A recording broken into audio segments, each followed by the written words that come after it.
Hello, hello, and welcome to Surrender, Soul Chats, and Guided Meditations, Season 2, 1111, which is all about new beginnings.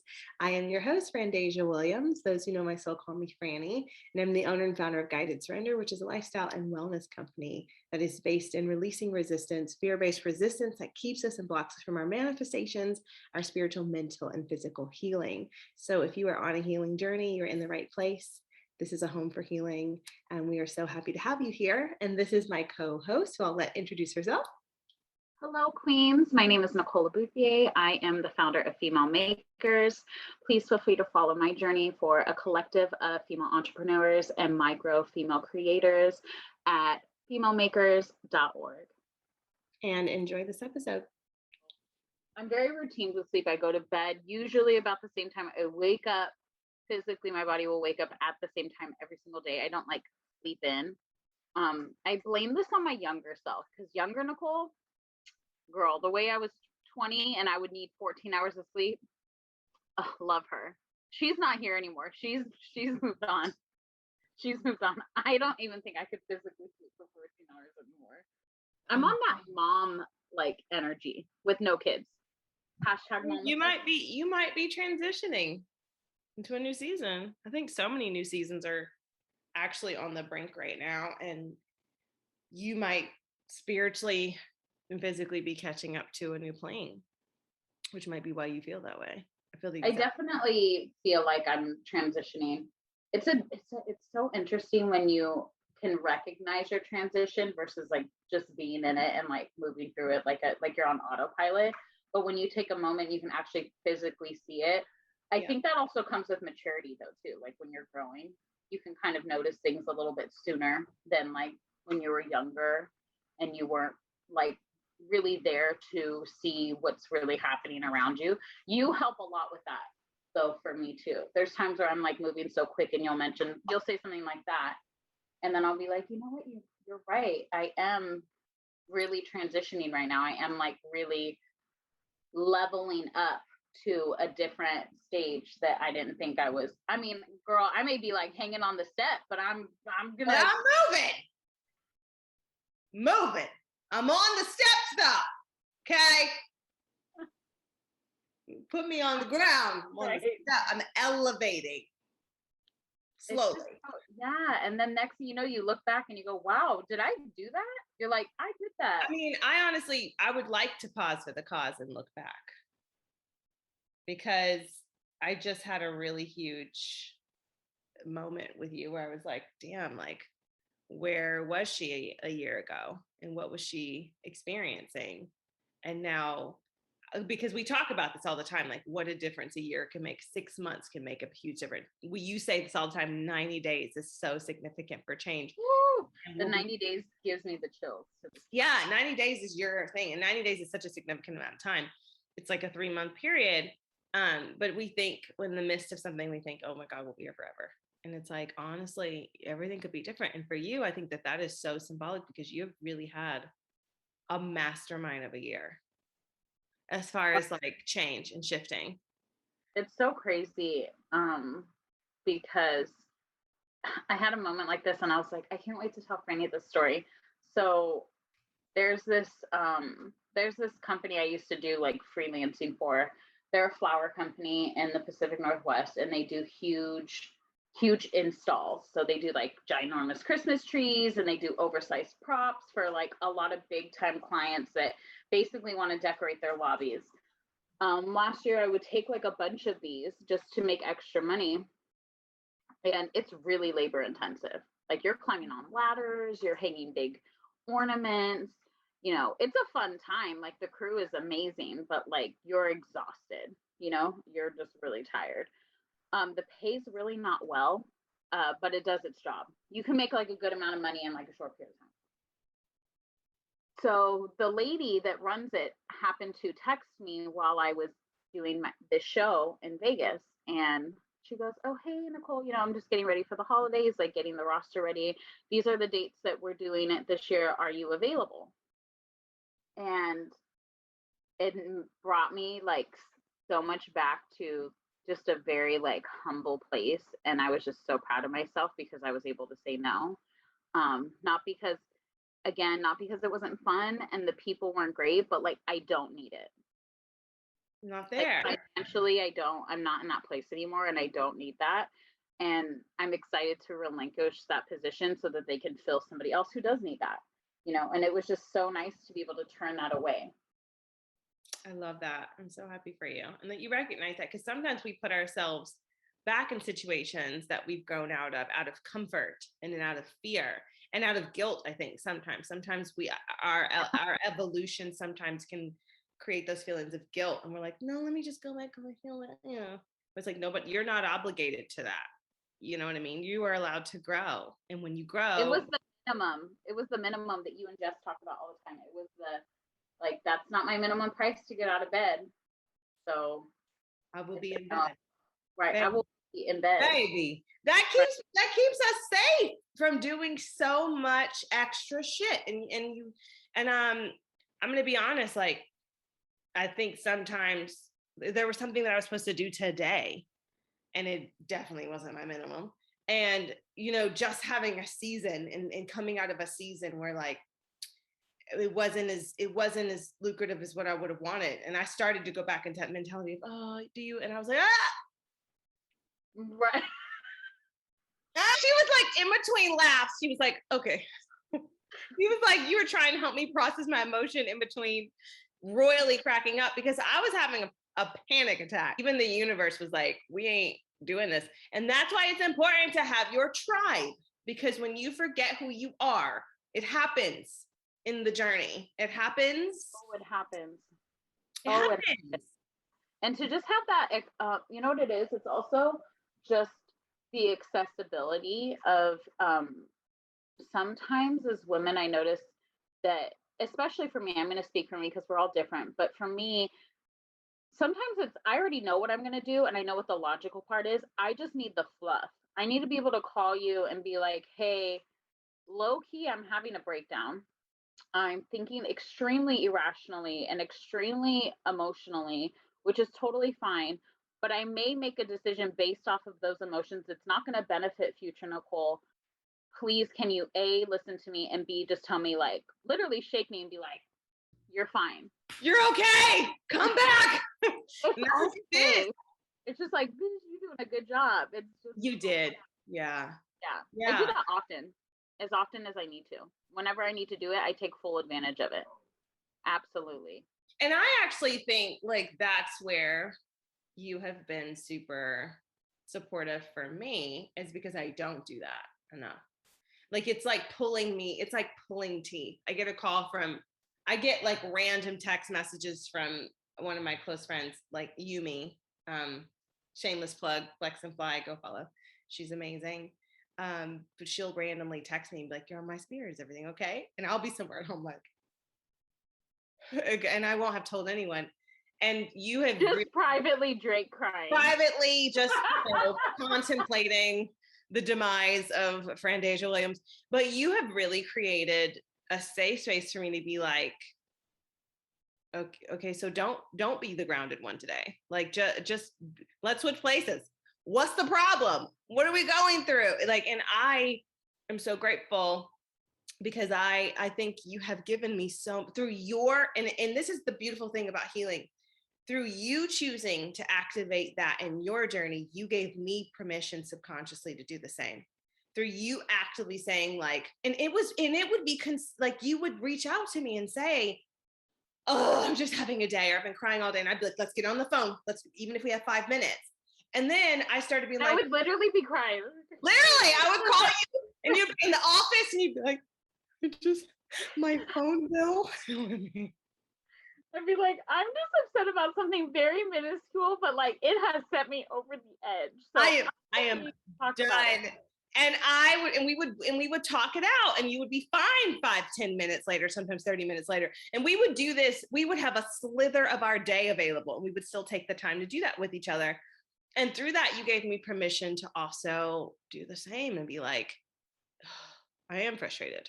Today is not my favorite day, or I don't feel good about myself, or I don't feel good about this. And to have a sounding board to just say it. I remember I called you, I think it was around the time of my birthday, and I was just like, I just feel sad sometimes around this Yes. time of year. We I was talked just like a lot crying. during your birthday. Your birthday was it was one of those birthdays that I feel we all have one. Sometimes we have multiple of these birthdays, and very symbolic. But birthdays are so related to like a happy feeling, right? You're supposed to be like super excited and celebrated, very, very cookie cutter on like how we've been taught for years how birthdays are supposed to be. And sometimes birthdays are just not that. They're just not they're just not as celebrated. They're not as happy.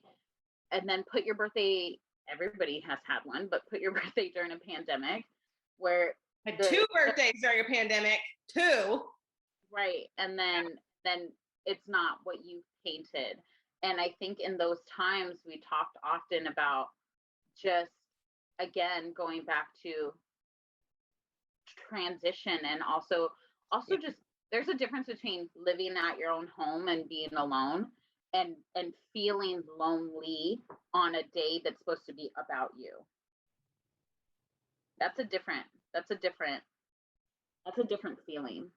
And I think that there are times when you are at home, when you're living on your own, and you feel like, okay, I'm feeling lonely, or I'm feeling alone, versus actually feeling lonely or detached on your birthday, where it's supposed to be about you. And we have this really weird connection to ourselves. And sometimes when a situation pulls things, at least for me, I think when a situation pulls things away from me, like the way your birthday was set up, it almost feels like, what am I doing? Like you start asking these questions to yourself, like, what am I doing? Am I in the right place? Am I making the right decisions? What's my life? Is Right. this what I thought my life was going to be at this? You really have these like really cathartic moments, and they can feel very emotional, um, because you're just sitting there with yourself. That part. Yeah. And I think this past one, um, and I have a history in the past of having really deep bouts of just, I hate to say it, but like I get to feeling a little depressed on my birthday, and just like these deep bouts of loneliness. And it's not coming from actually being lonely. It's just like an internalized state of being that I've lived with for so long that occasionally she likes to show up and be like, yeah, remember me? I'm still here. And a lot of healing has come this past year from that very thing. Whereas like last year, I felt like I needed to be around people. This year, I feel like I'm going to be alone. I think I'm going to finally embrace it and just be like, no, we're gonna work through that feeling. It's the only way out is through. I think what it is too is it's a control thing too. You know what I mean? When we make a decision to be alone, like it's a hey, I'm gonna go on a trip by myself for my birthday. You've already pre-thought about that. You've already know what kind of energy you're tapping into, you know what kind of feeling you're going for. When you've made a decision that is, hey, I'm gonna have this big celebration with my friends and family and do it this kind of way, and it's gonna be this beautiful thing, and it's not that way, you're like, that's not the energy that I was thinking. So now I'm by myself and I'm like, wait, we are supposed to have this tea party and there was supposed to be this thing and I was supposed to feel this way and all of these things I'm not hitting. So It's what's not the problem? adding up. It's not giving what it's supposed to have gave. And you'll What be somewhere like, I should have just stayed. And for me, this happens. Sometimes I feel more at home with myself when I am alone. And then sometimes, and it might be an expectation things like the expectation of how you'll feel when you're surrounded by people. And when it doesn't live up, how lonely that feels. And it's like for me, I would almost rather opt to just choose to be alone and really just be with myself, because then I don't actually feel lonely, than be in a room full of people and feel lonely. That's what it is. It's the room full of for me, it's the room full of people. It's a lot more noticeable in your feelings when you're in a place where you see maybe couples are together, maybe it's a group of friends, maybe it's a family, and you see all these people interacting and socializing with each other, and you're just like, I'm enjoying the environment and I'm having a Yeah. drink. It's a beautiful time, but you could feel so by yourself in that moment. And Mm-hmm. other people could look at you and think, wow, she looks beautiful. Look at her just enjoying herself by herself, having herself a drink. it's the perception that we play for ourselves, and how we feel like the world is looking at us too has a lot to do with it. It can kind of, Yeah. And it's not to say in some of those moments you aren't just chilling and doing your own thing and having a good time with yourself. It's just like, here's that, it creeps in, and you just kind of, you have to play with that and evaluate like which side of it you're on. And this particular year, I was on the other side of it unexpectedly. I thought that this year was going to be, I thought I was going to feel booming, but I went through a big shift this year too. And I don't think I even realized how big of a shift I was going through. Like, whereas like I realized the shift you were going through from like the moment it happened, I started noticing. I'm not surprised about anything that's happening in your life right now. Not one thing. And yet for myself, I don't think I noticed the shifts as visibly as I noticed in those who are in my life. isn't it funny how it happens like that? Because I know exactly what shifts happen for you. I know exact shifts that happened to you. I could literally list the million. There were so many. Literally. There was, especially with guided surrender, there was a lot. Yeah. They were really beautiful, and they were supposed to happen. Yeah. If they didn't happen, it would be questionable, because it would have held you back if those didn't happen. That was the big thing for this year, is I think I had a lot holding me back. And I've been saying that in the classes that I've been teaching all week, is we focus a lot on how the year starts. And then as the year ends, we forget to reflect on and chart our progress and actually see how it went. So the other day I was sitting right here, and I promise you, I probably wrote my first book. Like, I was just journaling and writing out the year and all these different things that happened, and really charting it, and really like looking like, dang, like all this stuff happened. And it was very euphoric for me to do that. And what I realized, I was like, you let a lot go. You let a lot go. There was a lot. And you let a lot in. That's did. one thing that I was extremely proud of, is you and I talk a lot about like who heals the healer. If anybody knows me, that's what I call Frannie, is like the healer. I don't even describe her as anything else. I go find out what that means, because it's different for everybody, but who heals the healer.